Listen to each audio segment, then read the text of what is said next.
ప్రభునందు ప్రియ దేవుని జనాంగమా, ప్రతి ఉదయం దేవునితోని ఆధ్యాత్మిక కార్యక్రమానికి మిమ్మలను ప్రేమతో ఆహ్వానిస్తూ ఉన్నాను. నేటి వాక్య ధ్యానముగా సామెతల గ్రంథము 3వ అధ్యాయము 3-4 వచనాలు దేవుని వాక్యాన్ని చదువుకొని ధ్యానం చేసుకుందాం.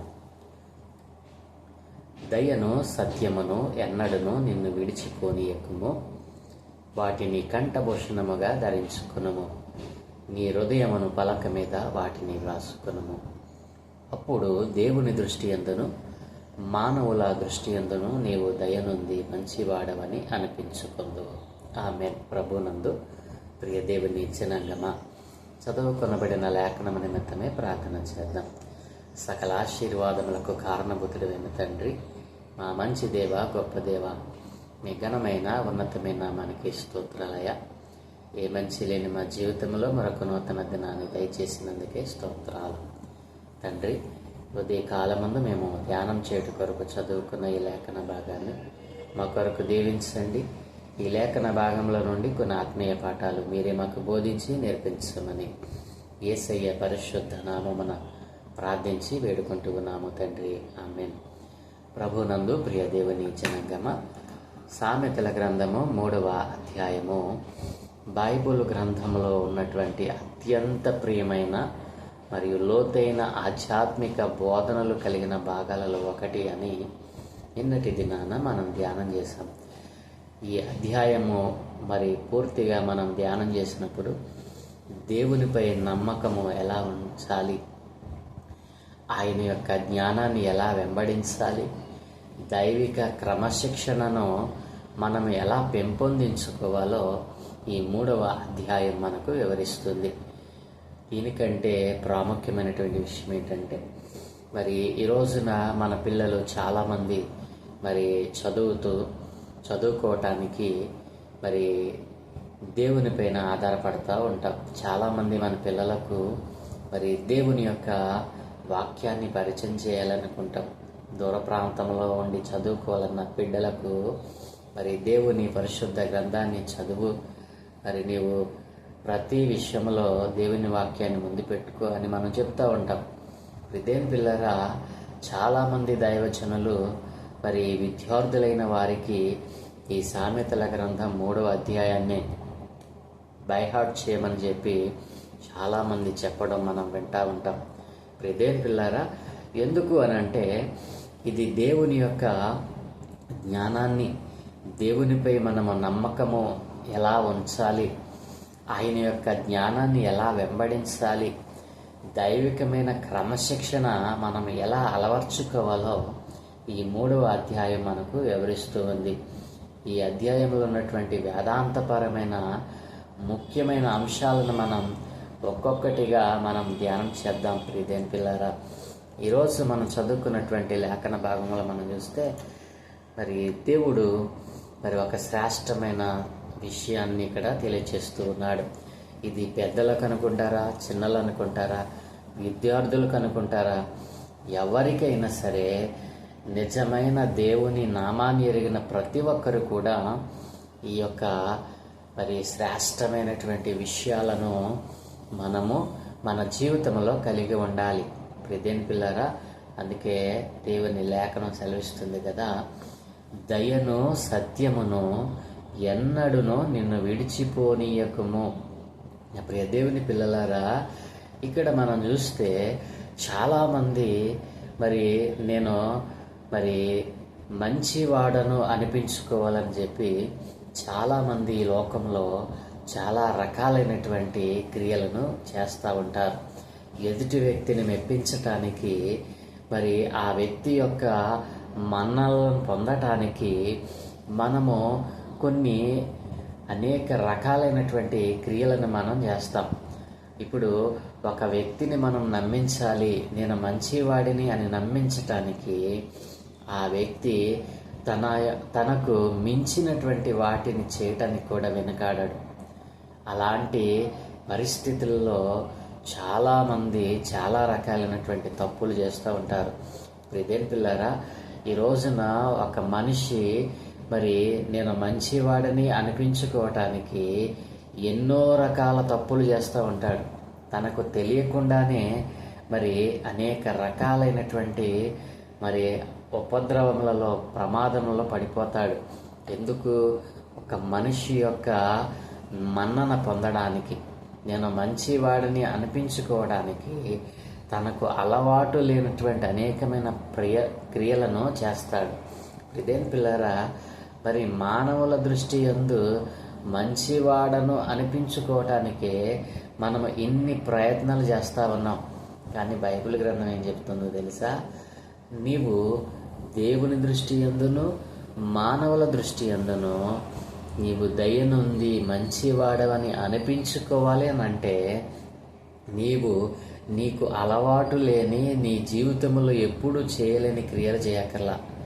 ఏమంటున్నాడు తెలుసా? 3వ వచనంలో, దయను సత్యమును ఎన్నడూను నిన్ను విడిచిపోనీయకుండా చూసుకో, అది చాలు అంటున్నాడు దేవుడు.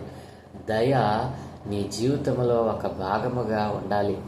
సత్యము అనేటువంటిది నీ జీవితాన్ని ఏలుబడి చేసేదిగా ఉండాలి.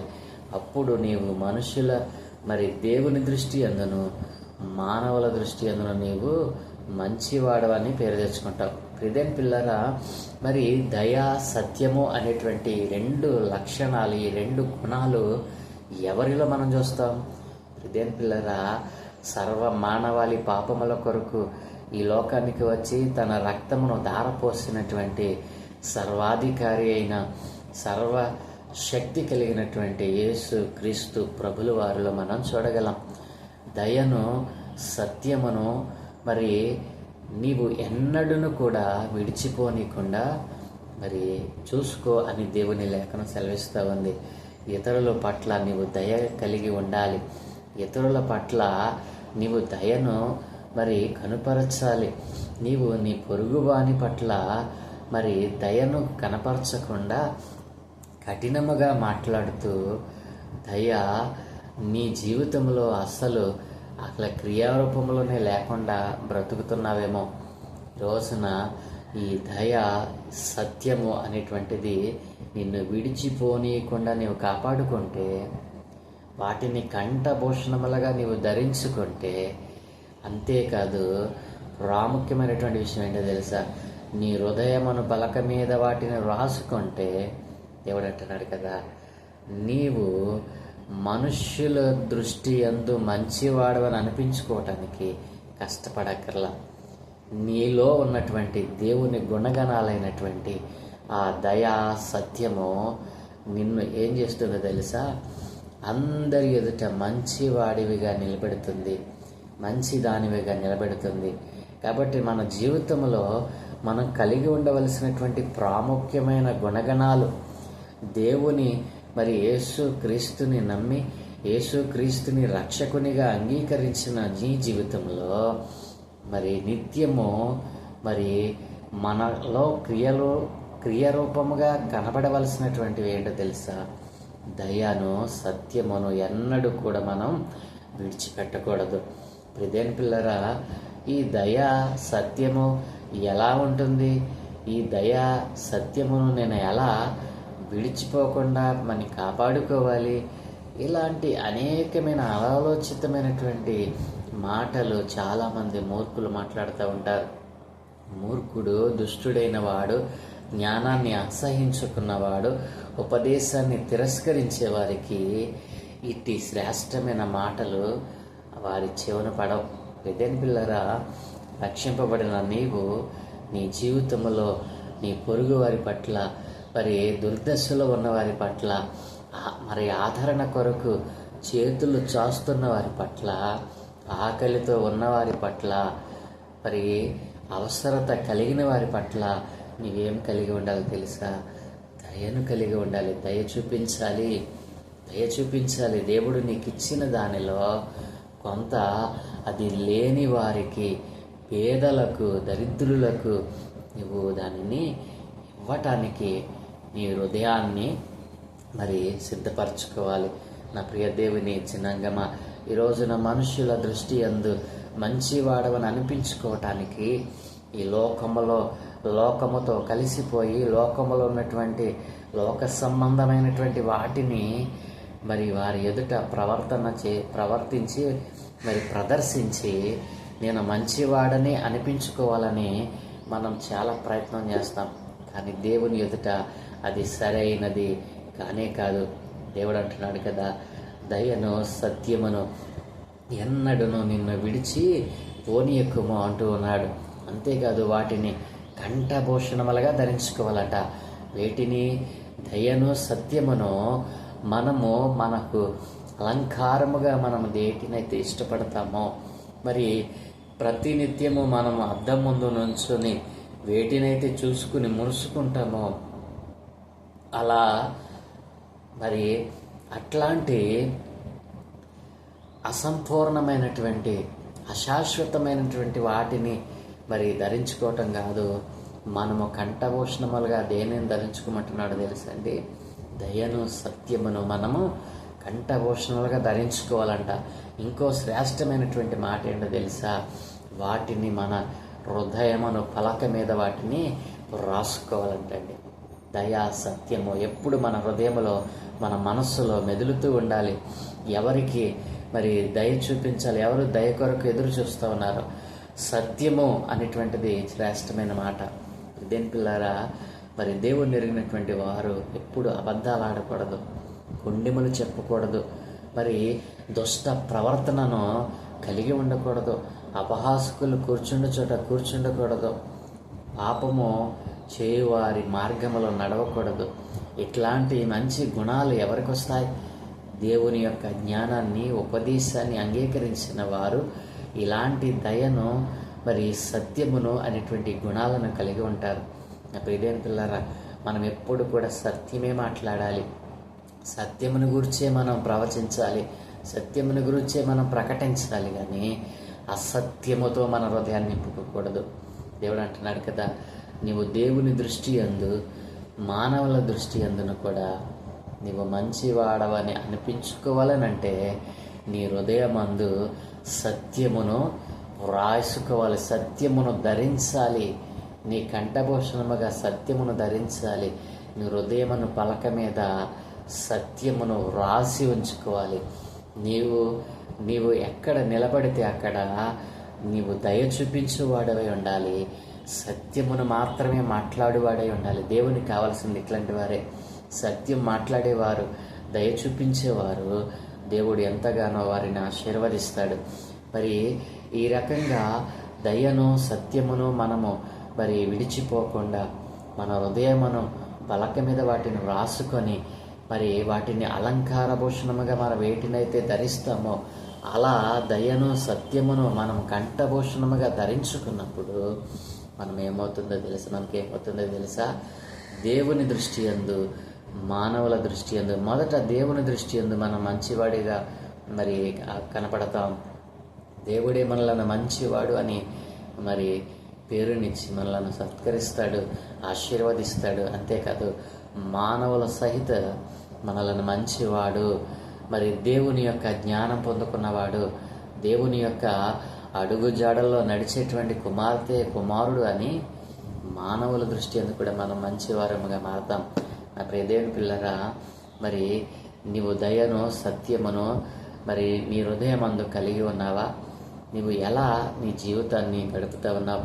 నీ విశ్వాస జీవితంలో దయా సత్యము అనేటువంటి ఈ రెండు గుణాలు, యేసు క్రీస్తులో ఉన్నటువంటి రెండు గుణాలు కనీసం ఒక్కటైనా నీ జీవితంలో ఉందా?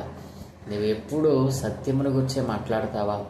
ఇతరులకు మరి సహాయం చేసే గుణం నీలో ఉందా? నీవు ఎలా నీ విశ్వాస జీవితాన్ని కొనసాగిస్తూ ఉన్నావు? ప్రియ యవన బిడ్డలారా, చదువుకుంటున్నటువంటి ప్రియ విద్యార్థులారా, మీరు మీ యొక్క స్కూల్స్, కాలేజెస్లో మీ స్నేహితుల పట్ల మీరు ఎలా ప్రవర్తిస్తూ ఉన్నారు? మీ యొక్క విశ్వాస జీవితము, మీ యొక్క ఆధ్యాత్మిక జీవితము ఎలా ఉంటుంది? దయతో దేవుని యొక్క వాక్యాన్ని నిత్యము చదివేటువంటి వారిగా మీరు మారాలి. దేవుని వాక్యం సెలవిస్తూ ఉంది. సామెత 6వ అధ్యాయము మరి 21వ వచనంలో కూడా ఇదే మాటను మరి వెల్లడిస్తూ ఉంది. వాటిని ఎల్లప్పుడూ నీ హృదయమునందు ధరించుకొనుము అంటున్నాడు. ఇక్కడ 3వ వచనంలో నీ హృదయమును పలక మీద వాటిని వ్రాసుకో అని చెప్తే, మరి 6:21లో ఎల్లప్పుడూ నీ హృదయమందు ధరించుకో అంటున్నాడు. అక్కడ వ్రాసుకోమంటున్నాడు, ఇక్కడ ధరించుకోమంటున్నాడు. నీ మెడ చుట్టూ వాటిని కట్టుకో అంటున్నాడు. ఇక్కడేమో కంఠభూషణములుగా ధరించుకో అన్నాడు, ఇక్కడ మెడ చుట్టూ వాటిని కట్టుకోవాలి. దేనిని? దయను, సత్యమును మనం ఎల్లప్పుడూ హృదయమందు ధరించుకోవాలట. వాటిని మన మెడ చుట్టూ వాటిని కట్టుకోవాలంటండి. ఎంత శ్రేష్టమైనటువంటి మాట. మరి అలా కట్టుకుంటే నాకేమొస్తుంది అని అంటున్నావేమో. దేని పిల్లారా, నీవు దేవుని దృష్టి యందు మంచివాడిగా మారుతావు. దేవునికే నువ్వు మంచివాడిగా మారితే ఇక నీకు ఏం కొదువా? దేవుడే నిన్ను మంచివాడని సర్టిఫికేట్ ఇస్తే నీకేం కొదువా? ఆలోచించావా? కాబట్టి ఈ ఉదయకాలమందు నీవు దయను, సత్యమును నీవు ఎన్నడూ కూడా నిన్ను విడిచిపోకుండా కాపాడుకోవాలి. విద్యార్థులారా, మీరు చదువుకున్నటువంటి ప్రదేశంలో మీరు దయను, సత్యమును మరి ఎన్నడూ కూడా మిమ్మల్ని విడిచిపోకుండా కాపాడుకోవాలి. నీవు నీ స్నేహితుల పట్ల, అవసరత కలిగిన వారి పట్ల దయ చూపించాలి. అంతేకాదు ఎప్పుడు సత్యమనే మాట్లాడాలి. అబద్ధమునో అసత్యమునో నీ నోట రానకూడదు. అప్పుడు దేవుడు నిన్ను మరి దేవుని దృష్టి యందు నీవు మంచివాడిగా మరి అనిపించుకుంటావు. అంతేకాదు మానవులు కూడా నిన్ను మంచివాడు అని నీకు బిరుదనిస్తారు. కాబట్టి ద్వితీయోపదేశ కాండం 6:6లో కూడా నేడు నేను నీకు ఆజ్ఞాపించు ఈ మాటలు నీ హృదయములో ఉండవలెను అంటున్నాడు. ఇదేం పిల్లల, మన హృదయంలో ఏముండాలి? నిత్యము దయ, సత్యము అనేటువంటి గుణాలు మనలో ఉండాలి. ఎవరైతే వీటిని కలిగి ఉంటారో వారు ఇతరుల పట్ల మరి దయ కలిగి ఉంటారు, ప్రేమను చూపిస్తారు. ఇదేం పిల్లరా, ఇక్కడ ఒక విషయాన్ని మీకు జ్ఞాపకం చేస్తాను. 2 కొరింథీయులకు రాసిన పత్రిక 3వ అధ్యాయం 3వ వచనంలో భక్తుడైనటువంటి మరి పౌలు గారు అంటాడు కదా, రాతి పలక మీద కానీ సిరాతో కానీ వ్రాయబడక మెత్తని హృదయములు అను పలక మీద జీవము గల దేవుని ఆత్మతో మా పరిచర్య మూలముగా వ్రాయబడిన క్రీస్తు పత్రిక ఉన్నారని మీరు తేటపరచబడుచున్నారు అంటున్నాడు. అంటే క్రీస్తును వారి యొక్క హృదయమును పలకల మీద జీవము గల దేవుని ఆత్మతో వ్రాసాడంటండి. ఎంత గొప్ప శ్రేష్టమైన మాట. అంటే అన్యులైనటువంటి కొరింథీ వారికి క్రీస్తును ప్రకటించారు. ఎలా? దేవుని ఆత్మతో. ఇదేం పిల్లరా, మరి వారి హృదయములు అని పలకల మీద జీవము గల దేవుని ఆత్మతో మరి క్రీస్తు అనేటువంటి మరి రక్షకుని వారికి పరిచయం చేశారంటండి.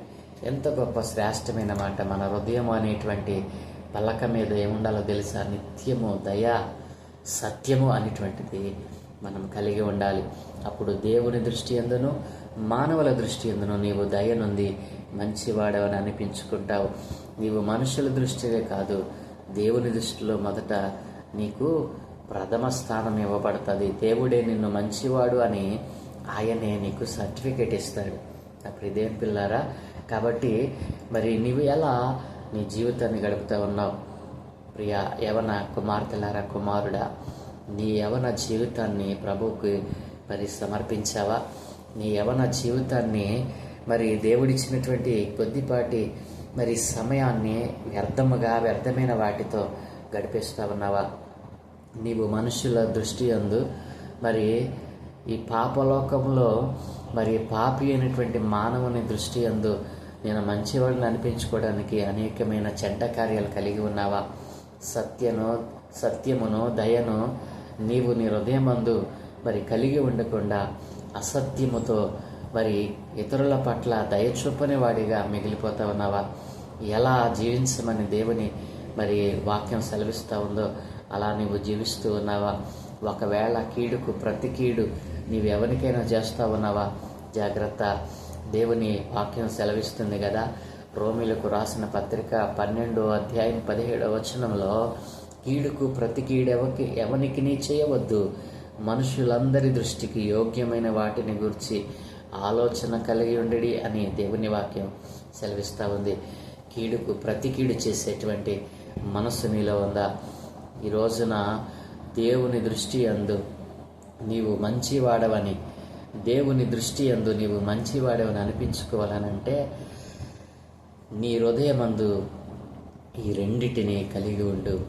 ఈ రెండిటిని కలిగి ఉండకపోతే నీవు మా దేవుని దృష్టి ఎందునే కాదు, మానవుల దృష్టి ఎందున కూడా నీవు చెడ్డవాడి అయిపోతావు. కాబట్టి ఎలాంటి ప్రవర్తన నీలో ఉంది? నిత్యము ఆయన జ్ఞానమును ఉపదేశమును వింటూ ఆయనలో ఉన్నటువంటి 2 గుణాలను కలిగి ఉంటే దేవుడు నిన్ను మంచివాడిగా ఈ లోకములో గుర్తింపునిస్తాడు. అంతేకాదు ఆయన దృష్టి ఎందుకు కూడా నీకు ఒక ప్రత్యేకమైన స్థానాన్ని ఇస్తాడు. అలాంటి కృప దేవుడు మీకు మాకు మనందరికీ దయచేయునుగాక. దయగలిగిన తండ్రి, కృపగలిగిన దేవ, మీ ఘనమైన ఉన్నతమైన నామానికి స్తోత్రాలయ. ఈ రోజున నీ గుణగణాలను కలిగి ఉండకుండా అనేక మంది నాయన ఈ లోకంలో నీ జ్ఞానాన్ని ఉపదేశాన్ని తిరస్కరించిన వారిగా, అయా దుష్టులుగా, దుర్మార్గులుగా, చెడ్డ మార్గమును అనుసరించేవారిగా మారిపోతూ ఉన్నారు. అయా ఈ రోజున మనుషుల దృష్టికి మంచివాడిని అనిపించుకోవటానికి అయినా ఒక తప్పు మీద మరొక తప్పును చేస్తూ, ఒక పాపము వంట మరొక పాపాన్ని చేస్తూ, అయా నీ జీవ వాక్యానికి నాయన, నీ జీవ గ్రంథానికి దూరమైపోతా ఉన్నారు నాయన. అట్లాంటి వారందరితో మాట్లాడినందుకే వందనాలు. ఈ రోజున ఎవరైతే నైనా ఇదిగో మనుషుల దృష్టికి నైనా మంచివాడిని అనిపించుకోవటానికి అనేకమైనటువంటి చెడ్డ కార్యాలను కలిగి ఉన్నారో అట్లాంటి వారందరూ వారి వ్యర్థ ప్రయత్నాలను విడిచిపెట్టి అయ్యా ఇదిగో తండ్రి, మీరు చెప్పినటువంటి 2 లక్షణాలు, ఈ 2 గుణాలను కలిగిన వారై అయ్యా మీ అందునైనా వారు నిలిచి ఉండి అయ్యా ఎన్నడూను కూడా వారి జీవితంలో దయను, సత్యమును విడిచిపెట్టనీయకుండా వారు కంఠభూషణములుగా వాటిని ధరించి వారి హృదయముల పలక మీద వాటిని వ్రాసుకొని అయ్యా ఇదిగో తండ్రి, మీ దృష్టి యందు మంచివారిగా, దయనొందిన వారిగా, కృప పొందిన వారిగా మారటకు మీ ద్వారములు తెరవమని, ఎందరైతే ఇట్టి దయను, సత్యమును విడిచిపెట్టి అసత్యముతో మరి దయలేని వారిగా బ్రతుకుతూ ఉన్నారో అట్లాంటి వారందరినీ మీ చేతులకు అప్పగిస్తూ అయ్యా ఇది ఈ అంత్యకాలంలో ప్రతి ఒక్కరునైనా నీ ఉపదేశమును వినేవారిగా, నీ జ్ఞానమును పొందుకొని అజ్ఞానులుగా కాక జ్ఞానుల వల్ల నడుచుకునే వారిగా తయారు చేయమని, ఈ అంత్య దినములలోనైనా ఎవరూనైనా నశించిపోకుండా నీ జ్ఞానమును, నీ సత్యమును, నీ దయను పొందుకున్న వారే ఈ లోకములో తమ జీవితాలను అయినా మీకు సమర్పించుకున్న వారిగా మార్చమని, మీకు ఉపయోగపడే పాత్రలుగా తయారు చేయమని, ఈ దినమే చేయపనులన్నిటి మీద మీకు దృష్టి ఉంచి మీ దోతల కాపుదలను గ్రహించి మీరే మహిం పొందుకోమని యేసయ్య పరిశుద్ధ నామమును ప్రార్థించి వేడుకుంటూ ఉన్నాము తండ్రి. ఆమేన్, ఆమేన్, ఆమేన్.